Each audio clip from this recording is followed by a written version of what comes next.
You're listening to the REITE Club podcast, where the focus is all about helping you grow your real estate investment portfolio and live the life you want to live. Come grow with us and join our community at thereiteclub.com. And now your hosts, Sarah Larbi and Alfonso Salemi.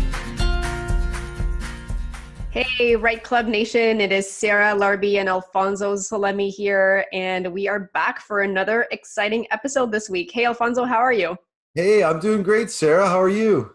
Great. So it's Sunday morning. I feel like this is our ritual now. But we're recording a lot, so that maybe in July and August we can not record and fully enjoy our weekends.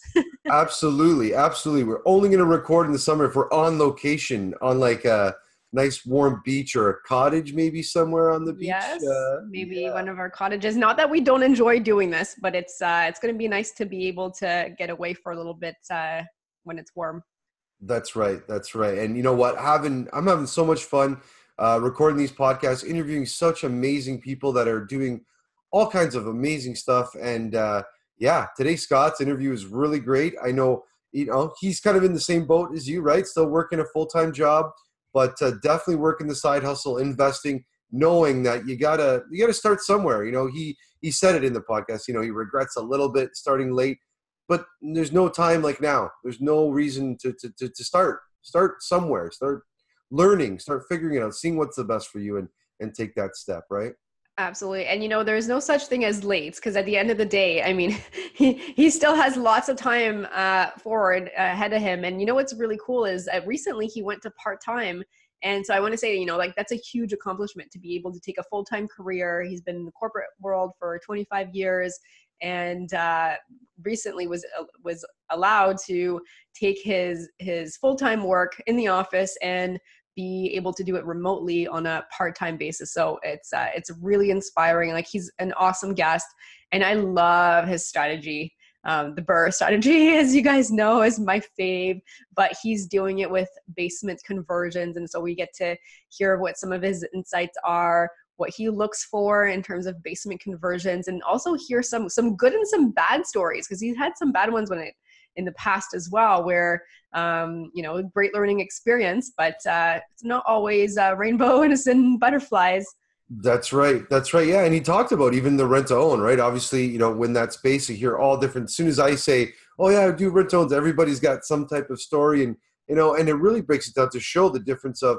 You can dabble in different things, or you can specialize, or you can kind of do a little bit of a combination of both, but it's doing it and getting that experience and going out there and trying again and learning from the first mistake. So the second deal is easier and the third deal is easier. And I know as you scaled up your portfolio, Sarah, from the first couple that you did, and then, you kind of met the mortgage broker and then done the other ones that you put systems in place. And now you even take it to another level where you're sharing your systems and coaching and training a lot of people out there to do that for themselves, which is so amazing. So really quickly, just kind of maybe tell our listeners, because we were kind of talking about it a little bit, but yeah, your coaching program and your training is so awesome for those people that have yet to get that first one.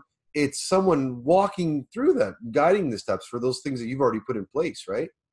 Yeah, absolutely. I mean, if anyone is interested, take a look at my website, which is sarahlarbi.com, and then all of the information is there. And, I do get asked a lot about my tenant screening. So I made it like a mini course on Udemy, Udemy. It's a few dollars, it's not very expensive, but if you guys are interested, send me an email and I will send you a link for 50% off the course. But thanks for bringing it up, Alfonso. What have you been up to? Are you starting the coaching piece? I know a lot of people that are asking you about this rent to own stuff. Yeah, for sure. So yeah, by the time this comes out, by the time this podcast comes out, probably the coaching should be kind of somewhat in place and showing people the benefits, just because there are so many moving parts about rent to own. That's like the one common question. I swear it's going to be like on my tombstone. How does rent to own work, right? And there's so many pieces to unpack, whether you are operating it, you're investing in it, where to buy, the clients, all those different types of things. So definitely doing a little bit more of that and explaining a little bit more, helping our investors feel more secure. And Scott was a great example that he wasn't too sure about the rent to own, but he still did it. But yeah, and again, along with JAG, there's also CAROP, is the Canadian Association of Rent-to-Own Professionals. So we've been really forged together with some of the best in the industry across Canada, the biggest and best rent-to-own companies, and putting more standardized stuff in place so that, anybody that wants to get into this rent-to-own market, there is a good template to follow so that it can be successful for everybody involved. And it does eliminate, let's call them the shysters out there that, call themselves rent-to-own companies or people, but really are not, and out there doing it for the wrong reasons. So yeah, that stuff has been developing more and more, and yeah, more news to come on that. But by the time this podcast airs, hopefully everybody already knows about it. So that's awesome. I mean, you're giving back to the community. I love it. I love that you're part of CAROP. I mean, you're doing so many great things to be able to help educate people, and then to help put great families into great homes and ensure that they have all the necessary support to close on that property. So congratulations. And I know we cracked the 100th of them. I don't know by the time that this airs how many you'll have, but I mean, I guess you're going to have a handful more at least. Absolutely. Yeah, no, we're continuing to grow, working with partners, marketing. We love what we do, and we love helping people. And even from an investment standpoint, we hear all this news that's going on with the interest rates. They're going up, they're going down, they're staying the same, they're doing this, they're doing that. It's just getting out there and getting in the market. It's a strategy that we found that works in up markets, down markets. People need to live somewhere.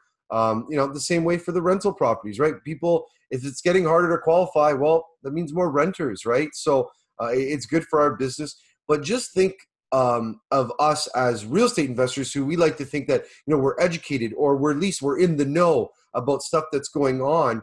Think about all the people that don't invest, that are just, your normal citizens, let's call them, that don't, and the information that they get through the media.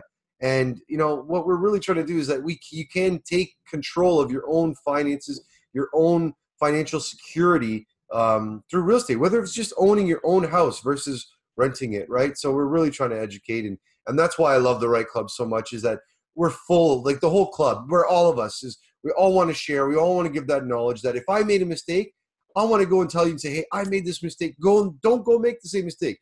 It's up to you. If you want to go and do it, go ahead. But this is my experience. This is what you need to do. And yeah, and Scott was a great example of that, of how he's doing it and what he's doing, shared, the different key members of his team and their different roles and how to do it. So yeah, I'm really excited about this podcast. I think it's going to be a good one. And I hope you guys enjoy it.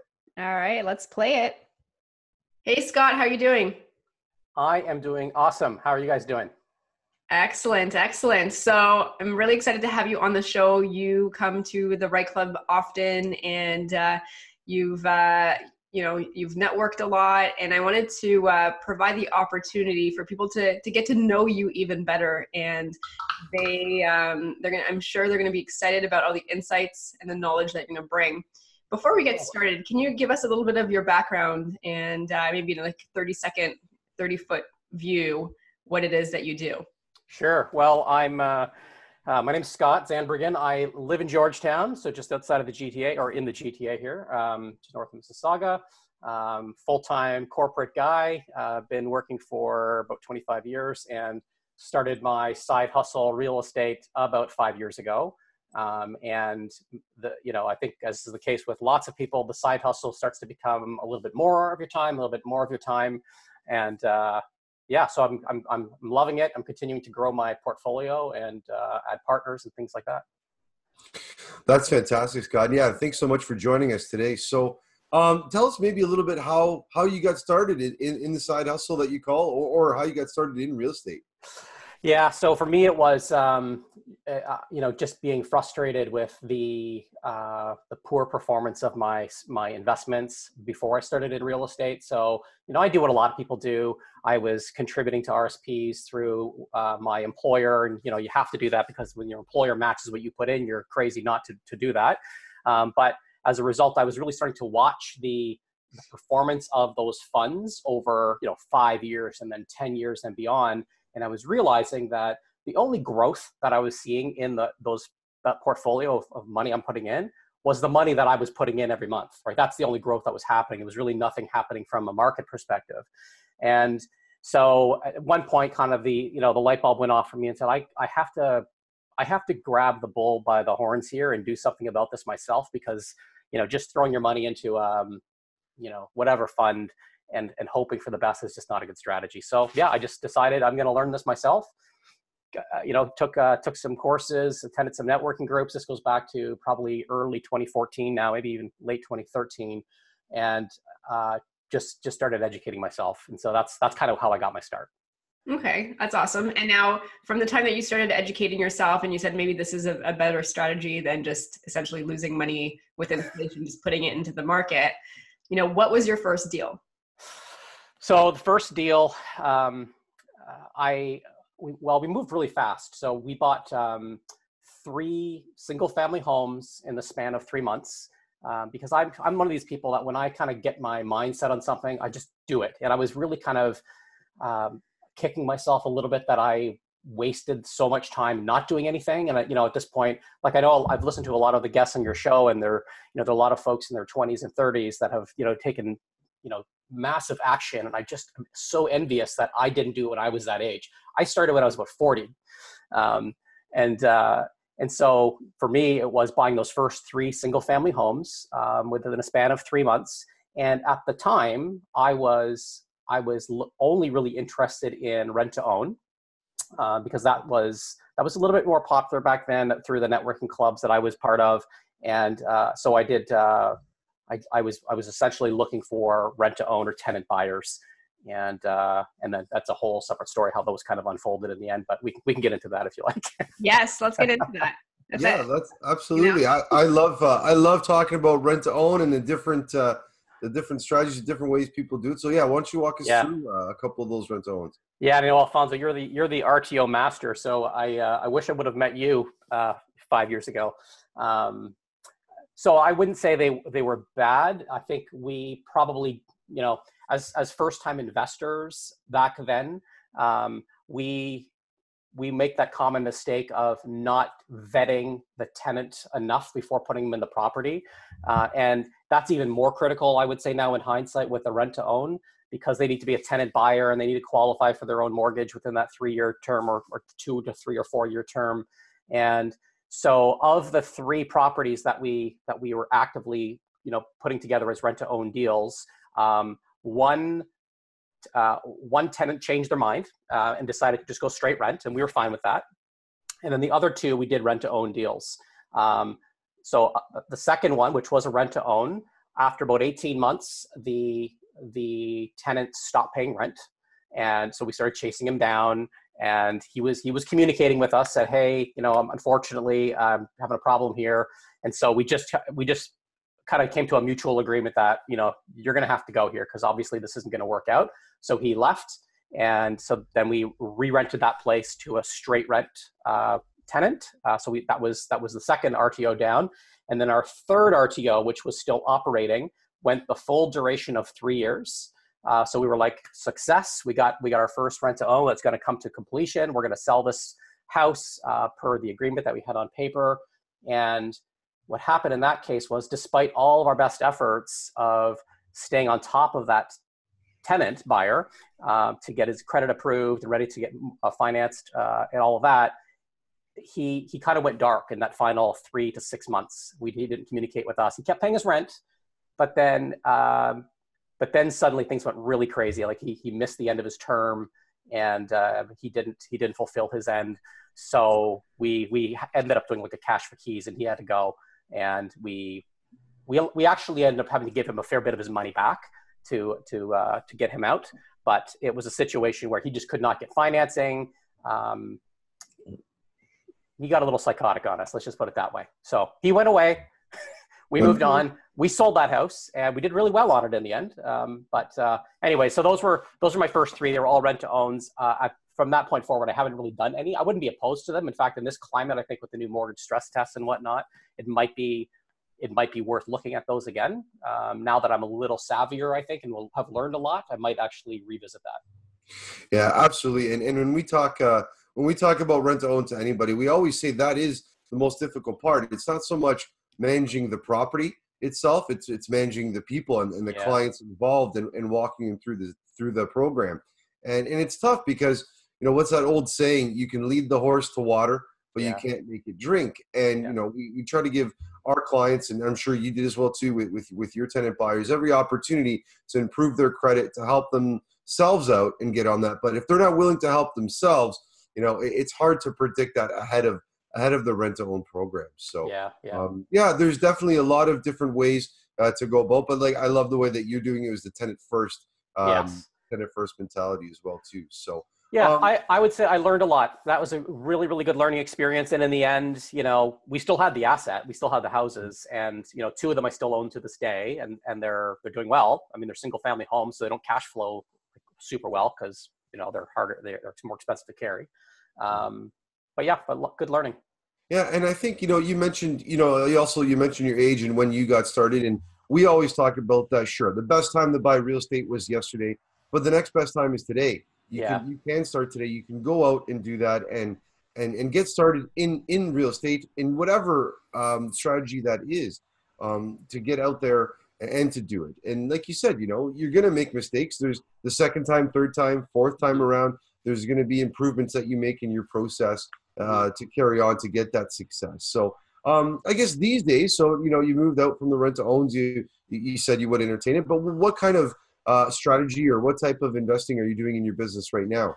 Yeah, so my approach since then was that I've now moved exclusively into doing duplexes, right? So so after those 3 first single family homes, we moved on and acquired, I think, around 5 duplexes. In every single one of those cases, these were houses that we did the duplex conversion on, right?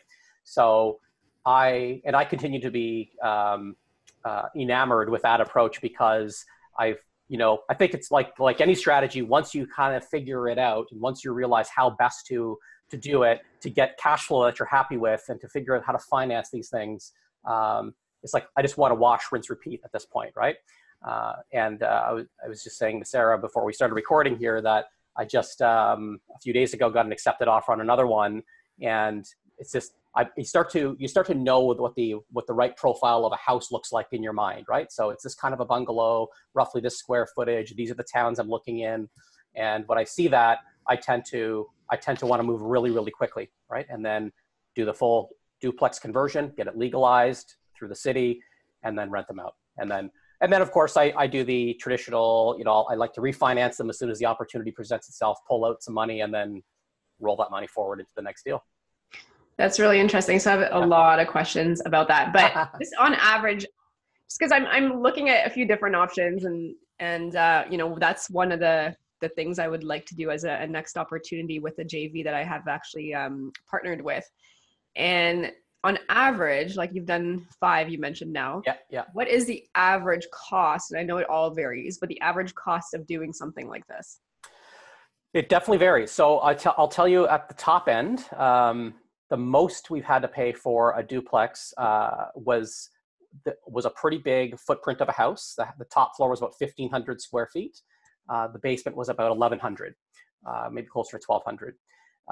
That was a big one, and we spent 85 or 90K on that one. That was a full build, and we did a few things over and above, like we put a subfloor in, for example, in the basement because I wanted it to, you know, be resilient in terms of if there's leaking basements in the future. Like a lot of these houses have block foundations, so they sometimes will get a little bit of leakage come in. So a subfloor helps to, you know, alleviate some of that concern. So that, you know, I did a few things like that cost a little bit more money in the end.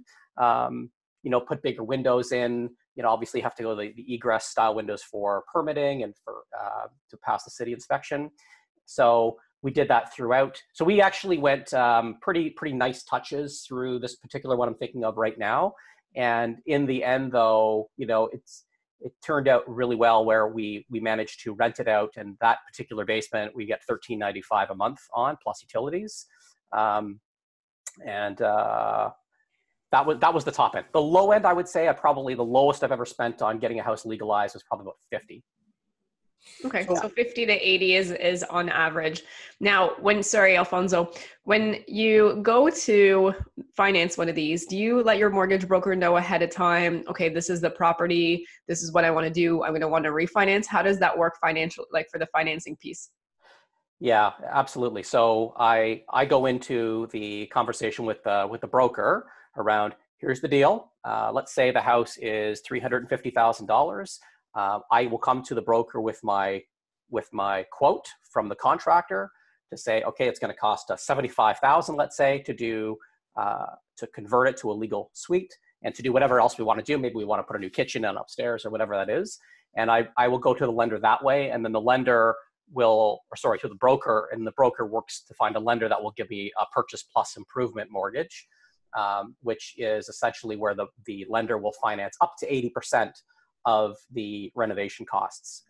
In the cases that I've seen, that usually maxes out at about $60,000 that I get back from the lender, and then so they give you a 4-month window, so that I do the renovation with my team, and then at the end of the 4 months or earlier if we can, the bank sends in their appraiser. They look at the original quote, they check all the boxes to say, yep, he did this, he put it in the kitchen, they put a new bathroom, the exhaust pipe, whatever things are on the quote. If they are all done, the bank releases that money, right? So the $60K comes back to me. And then, so now we've essentially mortgaged $60,000 of the renovation into the 30-year financing. Now, are there certain milestones throughout like the construction period? Like, let's say you're doing like, you said on the largest, the end, the $80,000 to $90,000 repair where you're doing, everything. Now, are somebody from the bank or from the lender coming in and checking and saying, hey, this is what he said he was going to do, this is what you're actually doing? How does that work to check off the box that you're actually doing what you're saying, or how do they verify that? Yeah, so in my experience, they don't come in midway to check on the status of a project. The broker that I work with the broker is following up with me to say, hey, heads up, you got 45 days left, how are you tracking? So they're kind of on me a little bit to keep me accountable, and I'm well aware of it as well, because I need that 60 grand back, right? So they're keeping on top of me, and then it really just comes down to the final appraisal. So when I think we're good, I let the broker know, let's send in the appraiser, they come in, and it's when it's all done. And knock on wood, it's been pretty smooth sailing so far, right? So they come in and they have the original document that I supplied when I got the financing in the first place, and they just go through and it's been like, within a few hours, the money is in my account. Wow. So what would you do though? Let's just say, for example, you borrowed, the mortgage plus improvement, 60 grand, but your house appraised a lot higher. Then how does it work to get a full refinance? Because let's just say your house, you put in, you're all in, I don't know, 260, but maybe it's actually worth 400. Yeah. And I know you're not a mortgage broker, but just from your experience, maybe you can share. Yeah. And so I actually have done that. So there was a house we had in Hamilton. This was about a year and a half ago now, where we did this exact thing. This was a house that did not have, it was a little bungalow. Basement was unfinished. We put a suite in the basement. That renovation was probably $70,000. Actually, it must have been a little bit more than that, because I think we got 60 back on that one, if I remember. And I think it has to be 80%. So anyways, we got the 60K back within 4 months of doing the project. And then about 8 or 9 months after that was all said and done, I was watching comps, right, to see what other legal duplexes are going for in Hamilton on the mountain. And they were showing a little bit above what mine was, even after the 60K purchase plus improvement component was in there. So, and I was a little bit, I don't want to say desperate, but I was looking for cash because I had another deal that I needed to fund a renovation on. So I decided to take the plunge. I called the broker. I said, let's get another appraisal done. So, you got to pay whatever that is, $800 or something to get that process going. So it feels like a bit of a gamble in a way, right? So you're going to bring in the appraiser.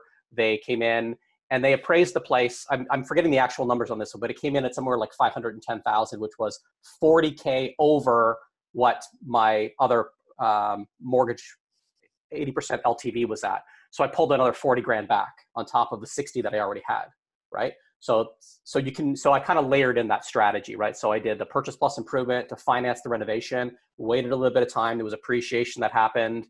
And then I pulled out more. So you can do it. You can do it. Time has to be on your side and the market has to be appreciating to make that all work. For sure. And that appraisal is so important, right? At the end of your project, having that appraisal coming in and obviously verifying that original, in this case, the 60 that you're pulling out, and that's another additional 40 that you're able to pull out because of that. So that's maybe right. for our listeners, or, I know Sarah's been comfortable and familiar with doing some construction to projects and upgrading them and being able to refinance. But what's maybe one cost that somebody like myself that doesn't do a lot of these renovations in houses and our rent-to-owns are pretty much turnkey, what's one expense that maybe I wouldn't think about, or was that more than you would have thought at the, the beginning of the project? Oh, there's lots of those. I think the last one I did, the design was kind of expensive. Like when you have to have the people come in that design for the permitting process. So we brought in somebody that did a couple of different scenarios, and I forget the actual number now, but I feel like it must have been $3,000 or $4,000 just for that alone. And then there was a gotcha. This is a house I'm thinking of that we have in Welland that we did, and the gotcha on this one was that there was another requirement by the city of Welland, which we had never seen in Hamilton, which was they needed an extra spec drawing for the HVAC. So they wanted to get all the drawings of the duct work and all that kind of stuff. And that was like another $1,000 or something like that that we just did not account for. So it's those little administrative red tape kinds of things that have been the ones that have gotten me, that now I know, right? So now I build in that slush fund when I'm planning this out. Yeah. Those things that you can only learn by actually doing it, or listening to our podcast and listening to people like yourself that are actually doing it, right? That's right. Exactly. Yeah.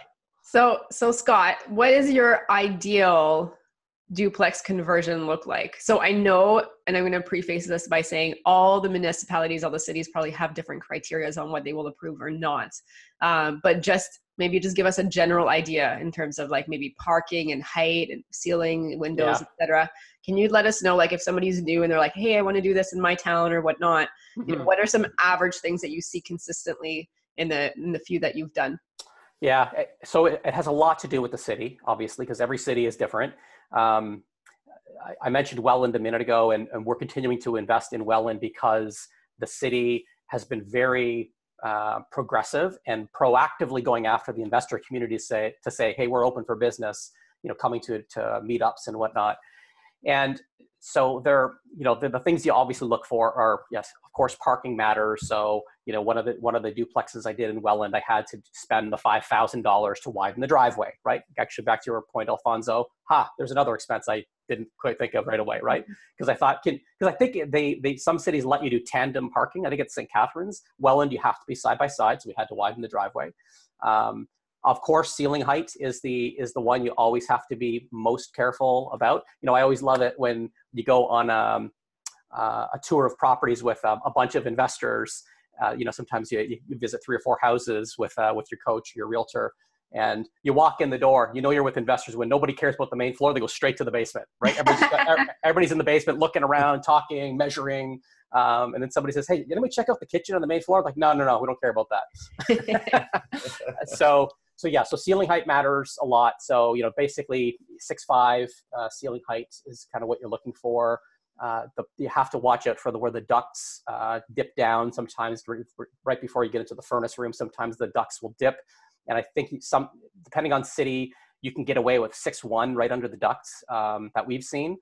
But in most cases, we try not to even risk that. We've rearranged duct work to kind of maximize the ceiling height, which makes a better living experience anyways. But I'll tell you, that eliminates a lot of properties right off the get-go. As you're out visiting properties, you look in the basement, you can walk right out in 5 seconds if you just look, this is just not worth my time. So that would be a big one for sure.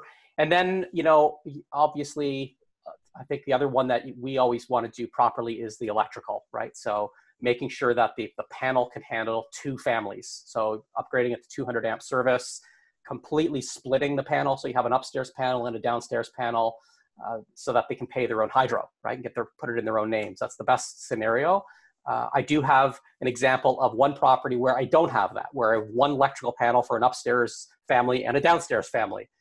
That's a bit problematic. When somebody pops a breaker upstairs, guess who gets to flip the breaker? Downstairs, right? That's just not convenient. So I wouldn't do that again. I would always split the panels, spend the extra money to do that. And I think for me, it's just, I work with a contracting team that does this all the time. This is what they're doing, just putting in duplexes. And I really lean heavily on their advice, right? they're telling me, you got to watch this, you got to watch that. And I'm just like adding the numbers up, K, 5K, 10K, 10. Oh, it's getting up there. But I don't want to say that I've got all the knowledge myself. I surround myself with people that have the answers, right? And then in this case, it's my contractor who knows how to work with the cities to get the permits done, who knows the city inspectors. So when the inspector pops in to see, are you putting the right layer of drywall in? Are you doing the right insulation? Is it fireproof? Interconnected smoke detectors? I mean, I hear about all these things. I'm not an expert. My guy is, right? Yeah, and that's so important with working with somebody that has done that before. They know where, kind of the quote unquote landmines are to stay avoid, so that, you can reduce that rabbit hole of going down and spending thousands and thousands of dollars over and over again. So, yeah, and that brings up the next point, the contractor. So when, obviously, are you working with like a general contractor that basically gets all in his sub trades? Are you hiring out certain things? And when, and how did you find, the right person and the right team? And how did you go through that interviewing process to find those people? Yeah, that was trial and error. So I did. So to answer the first part of your question, yes, I use a general contractor that does the full job, right? Who I trust implicitly, right? And that's taken a while to get to that point, because I have been burned in the past, right? With contractors that have been not as great, not as forthcoming. Yeah, I don't want to get into too much detail there, but I've learned my lessons, and through that process, I kind of met other contractors who I've since developed great relationships with, who I just trust, right? I just trust. That sounded like I said distrust. I just trust them. That's important for sure. So I think we have a mutual respect, right? So I know roughly what the jobs are worth to get to get the job done. So I know that they're not trying to fleece me with some bogus numbers. And in return, he knows that when he starts giving me his first invoices, like progress invoice number 1, progress invoice number 2, that I'm not going to pick it apart, nickel and dime him. I'm just going to pay it, right? And so we've built that level of relationship. And case in point, the house I mentioned a minute ago, that when I put an offer on just a few days ago, I called that same contractor and I said, I have a home inspection on Friday. Can you come? Because I want to get a quote on the spot. He just, no problem. He drops what he's doing. He comes, right? And then we met up for lunch after. We work on the quote together. And that's the kind of relationship I think is ideal, right? To get to that. So now we have like a really, like I want to be his best client. Now I'm not big enough to be his best client, but I want to be on his A client list in terms of I pay him on time. I am not a headache for him to manage me. I'm not questioning every one of his decisions. I'm not naive either though, right? So we have, like I said, it's mutual respect. Absolutely. And it really does go both ways. I mean, even for my contractors or my plumber, as an example, like as soon as I get an invoice, like I will pay it that same day. You never want to be that person that's, late on paying them or nickel and diming, and, just as easily as you can drop them, they can drop you. I think about it from our perspective as landlords too. That feeling of you know which of your tenants are a little bit tardy, but they're not the ones that are on the ball with paying you rent on time. And when I say on time, I mean, still on the first of the month, but it comes in at 11 o'clock at night, just adds an extra little bit of stress to my life that I don't want, right? Whereas I have some tenants that pay me the day, like on the 31st of the month. Like, thank you. Like, I appreciate that, right? And because of that, I would give them a glowing reference to the next landlord that calls me. The person that pays me at 11 o'clock at night and sometimes slips into the second or the third just makes my stress boil. And I think about, my blood boil. And I think about, that's the same way that the contractor likely feels, or any tradesperson, a plumber feels when they send me their invoice. I'm just going to pay it right away because I want them to remember the next time I call them, oh, that guy paid me on time, right? Good Absolutely. Contact. Yeah. Absolutely. And you want to make it as easy as possible to work with the people out there. In the same way that we're interviewing people that we work with, they're doing the same thing. Mm-hmm. They interview us and get to choose us as well too. Totally. Yeah. So while doing this and converting, and doing these basement suites, you did say you have a full-time job as well too. How do you balance real estate investing with a full-time job? And, what does a normal weekday look like? And how do you balance that all? That famous word, balance, right?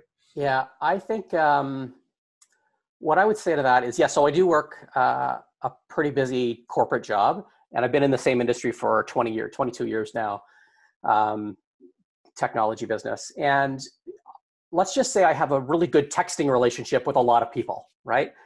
So I have, contractor, broker, lawyer, whatever. I have them all on text, right? So throughout the course of the day, if something comes up, or if I'm in the middle of closing a transaction, or if we have a little bit of an issue we have to deal with where I need a plumber or I need a handyman, I've kind of got the Rolodex, right? And they're in my phone, and I can text people, and they generally get back to me pretty quickly. So that's one thing. So it's kind of building up your little systems and your team to help keep your sanity. The second thing I will say is, about 6 months ago, as my real estate investing has been continuing to grow, and I've been purposely focusing on it because I want to build it up, I got to the point where I started thinking, what's my long-term plan here, right? So not long-term, what's my short to medium-term plan in terms of how long do I want to stay in corporate life versus should I be ramping up and building more passive income through real estate? And I shouldn't have said the word passive income because we all know it's not that passive.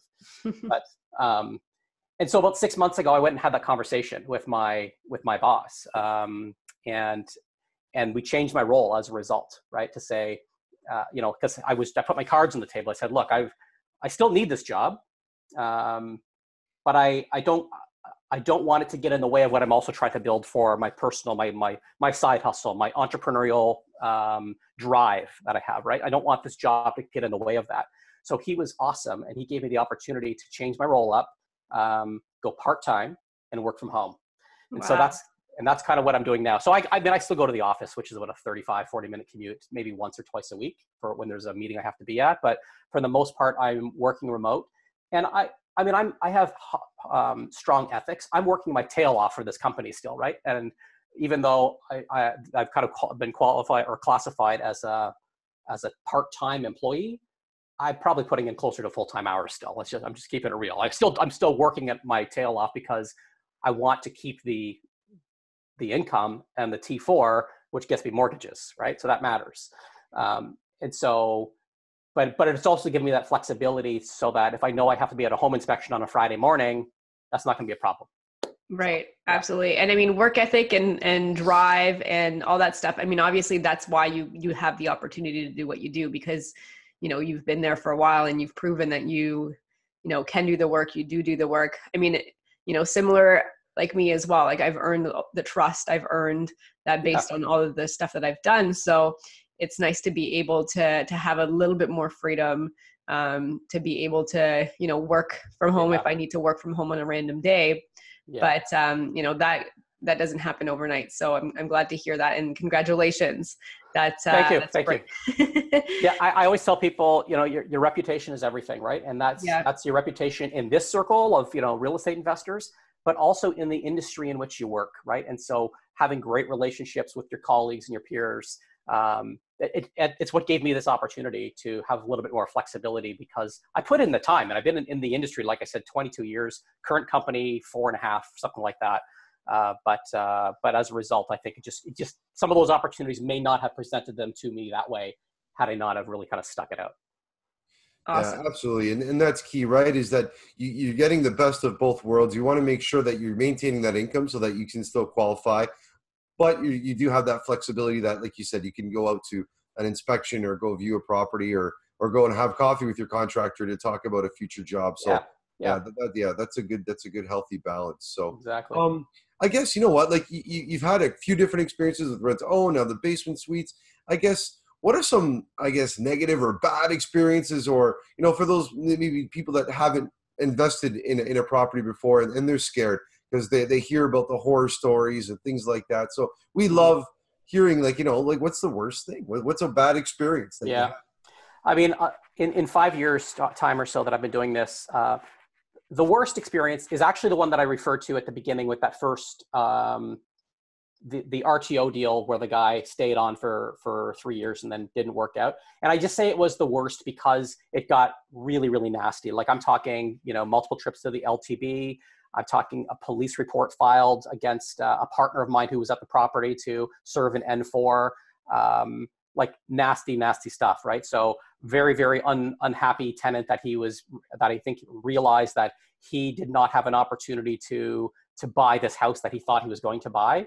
And so we get like, I can't even say the number that we paid him to leave without choking, because it was a lot.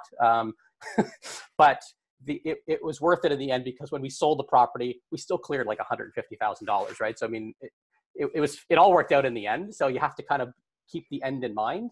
But it was just a really uncomfortable, unpleasant experience working with that particular tenant. And it goes back to that point about screening. Do you have a rapport with your tenant? Can you imagine what the worst day is going to look like with this tenant? And I was a rookie when I put that guy in that property. I didn't mention that when he finally did leave, because he was so angry at us, he left the place in shambles. Like, I walked in the door, and I was prepared for the worst, and I got it. I opened the door. There was garbage everywhere. There was old furniture everywhere. There was cat pee everywhere. I opened the garage door, and I couldn't even get in. It was packed to the rafters of boxes and mattresses and just junk. The yard hadn't been kept up. It was really, really bad. And so, I took a breath.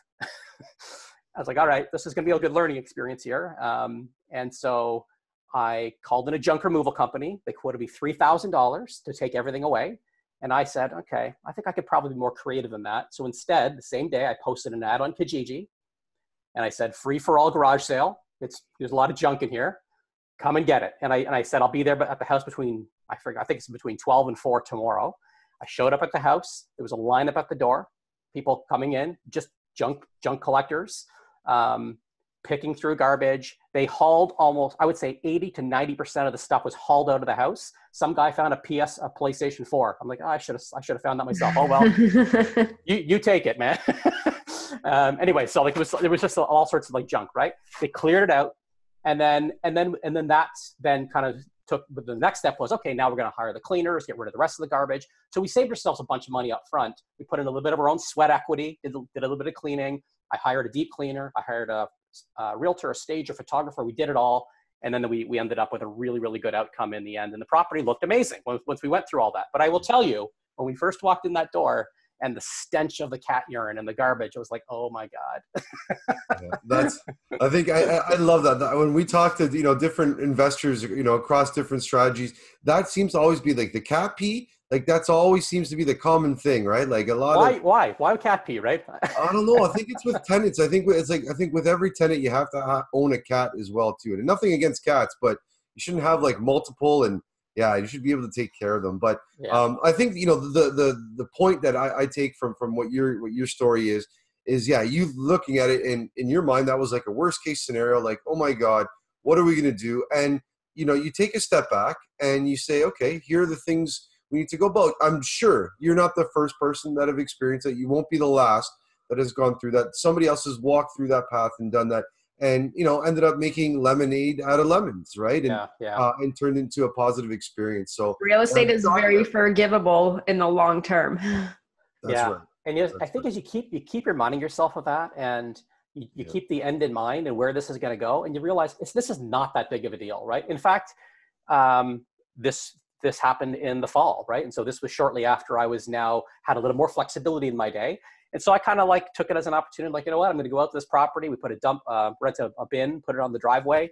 And we went for a day and just, hauled out some other garbage on our own and just got our hands a bit dirty. And I don't know, once in a while, it actually feels good to do that, right? Like because, I spend a lot of time behind a desk in my corporate life. So sometimes it's fun, like get it out there. I, managed to put a sledgehammer through a couple old TVs just for fun, and that kind of stuff. Yeah, manage the stress, right? So a few days for $100,000 is not too shabby. Exactly. Yes. Yeah. And that's, I think, a common theme with a lot of the guests, a lot of the people that we talk to, a lot of the people that we meet at the REITE Club, is that's when you learn, right? Is that when something doesn't go perfectly according to plan, and you have to go to a plan B or C or sometimes D, right? That's when you're going to learn, so that the next time you put something in place and moving forward. So thank you so much for being open and sharing that. And no problem. Yeah, I think at this point we've reached our lightning round questions. So Scott, are you ready for the lightning round? I am ready for the lightning round. All right. Okay. Question number 1. What is the best advice that you've ever received from another investor or at a networking event? I think it's get your head out of the spreadsheet.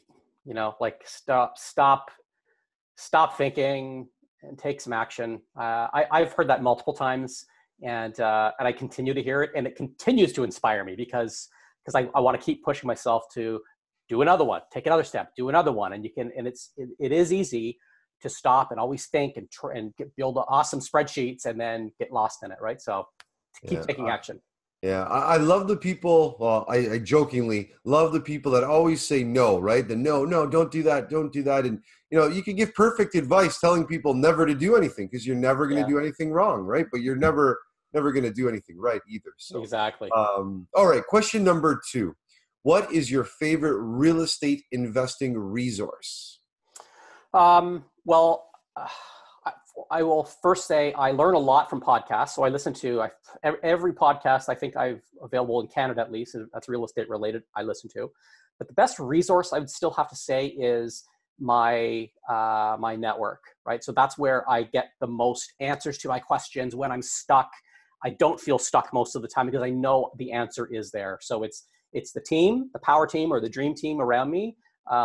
And then even the extended circles around that, right? So, because I know that when I call my realtor or my coach, if they don't have the answer, they're going to help me find it, right? So, and that's really empowering feeling, right? So. Okay. All right. Great. There you go. Great answer. Number 3, what is the one attribute that has made you most successful? I think I get a little bit obsessed with things. So when I have something in mind that I want to do, regardless of what it is, in this case, like buying real estate, I'm obsessive. So once it's in my mind, I stick with it and I do it, right? And I think that, so that coupled with that advice I keep hearing of get your head out of the spreadsheet, start taking action, has made me successful. Nice. All right. So to wrap up our lightning round, and thank you so much for joining us this morning on a Sunday morning. But the question number 4, on a typical Sunday morning, what are you up to? What are you doing? You mean like not doing a podcast? Honestly, I think for me, it's like, while I would like to say it's my time for, reading, reflecting, and meditation, I'm not quite that structured. I kind of do what needs to be done, right? So if I can get some chill time in, I'm chilling. I'm gonna, chill out with the family, have breakfast at home and all that kind of stuff. But like today, as an example, as soon as we're done here, I'm off to Hamilton. I've got 5 showings at a property that's going to be vacant in a month. So I'm showing it already. So I just do what needs to be done, right? To me, it's just another day. I got to keep hustling. I got to keep growing. And so, get her done. There you go. Get her done. Scott, if our listeners wanted to reach out and know more about you other than the REITE Club, where can they go? I have a website which has all my contact info on it, which is Scott Zandbergen that's my Gmail. That's my email, scottzandbergen.com. You can reach me there. And then there are links to my Instagram and Facebook and things like that. And I suppose you'll probably put them in the show notes. We definitely will. Absolutely. Any last words of advice for our the REITE Club Nation, for our listeners out there? I think it just comes down to if you've got this kind of burning desire to do something, you're coming to the meetings, you know that there's an opportunity to build wealth through real estate. Figure out what your next step is and do it. And that next step could be something really small, whether it's a new connection, whether it's a conversation with your broker, whatever it is. Just do it. Don't put it off an extra week or 2 weeks. Schedule it right now so that your next action is going to happen on Wednesday morning or whatever it is. Take action. Take action. I love it. On that note, Scott, thank you so much for all your insights and being a guest on our show. And we'll see you at our next event. Absolutely. I'll be there. Wow. What a great conversation and a great interview with Scott. Full of information. I know he was talking to your heart, Sarah, with the burst strategy. So I know, my ultimate favorite. I mean, it's awesome to be able to recycle money. And, he does it in a really interesting strategy where he does the mortgage plus improvements. And so he's able to unlock some additional money as he gets through different phases of the construction. So that, is a huge piece of insight and a great opportunity to talk to your mortgage broker about how to position that, because you may not only, like, if you don't have enough money, maybe you don't have enough money for all the renos, you know, over time, you might be able to just get some of that back versus waiting until the very, very end to refinance. So there's definitely some great tips. That would probably be the one I got that I wanted to write down and discuss. What about you? Yeah, I loved well, he talked a little bit about the rent to own and a little bit of how they go sideways and what happened. And at the end of the day, you know, he still, I guess, had a nightmare tenant buyer, had to give, he didn't even say the amount of money because he said he was going to make him throw up. But again, he still walked away with a positive, what was it, 150,000 of profit out of the deal, right? So there is still, you know, an upside to that, right? Of owning real estate and having that. So I liked it because I'm, you know, for more or less, I'm pretty risk averse. So that was one of the key things for me, was that, you know, even in a worst case scenario, he's still kind of able to get out of there unscathed. And real estate does allow that to kind of that margin of error to be in there. And just that he has now gone to part-time. Now there's something that his side hustle is kind of not on the side so much anymore. It's kind of coming to the forefront, right?